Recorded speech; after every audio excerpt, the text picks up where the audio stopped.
Rồi, chào mọi người. Hôm nay tôi giới thiệu cho người một cái bộ cước của hãng Tongsen. Thì lúc trước tôi có giới thiệu cho người những cái cước mà gọi là cước riêng lẻ thôi, chứ nó không có vô bộ như thế này. Thì bên Tongsen nó có vừa về một cái bộ, nó gồm là 5 chi tiết giống vậy ha. Đó, gồm là ba cái chổi, ba cái chổi và hai cái đánh chén cước giống vậy. Này chổi nhỏ nhất nè. Đó, chổi chung, chổi lớn chút. Đó. Thì chén cước này có hai chén, thì nguyên cái bộ nằm ở trong cái dĩ giống vậy.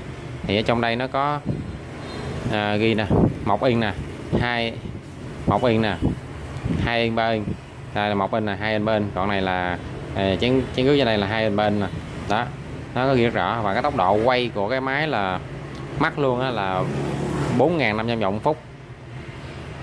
Nó có ghi luôn, mắc là 4.500 vòng một phút là ok. Đó, thì mà thông thường những cái máy của chúng ta đây tới mười mấy ngàn không. Wow.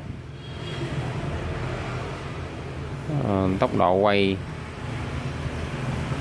bởi review cho người cái này, nhưng mà giờ tôi mới thấy là cái tốc độ, lưu ý nha, tốc độ quay của này luôn á là chỉ có 4.500 vòng phút là quay tốc độ cho phép của bên đó. Nếu mà quay hơn vẫn được, nhưng mà có lẽ nó nguy hiểm, nó sẽ dễ bị sốc. Đó, 4.500 vòng một phút.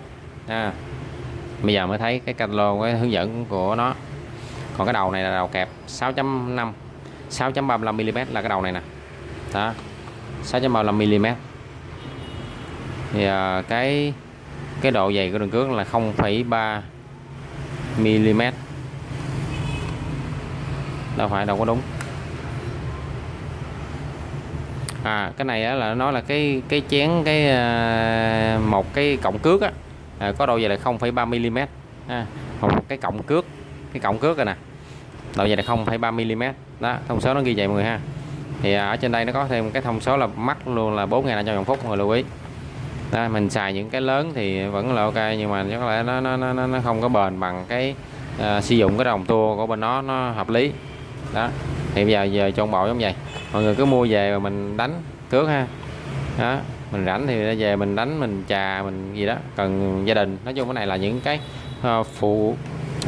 hỗ trợ gia đình chúng ta sử dụng thôi. Rất là đẹp.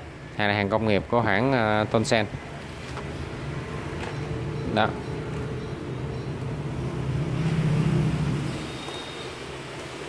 Rồi, mọi người có nhu cầu mua hàng liên hệ với tôi số điện thoại 0942309090 ha. Rồi, cảm ơn và xin chào.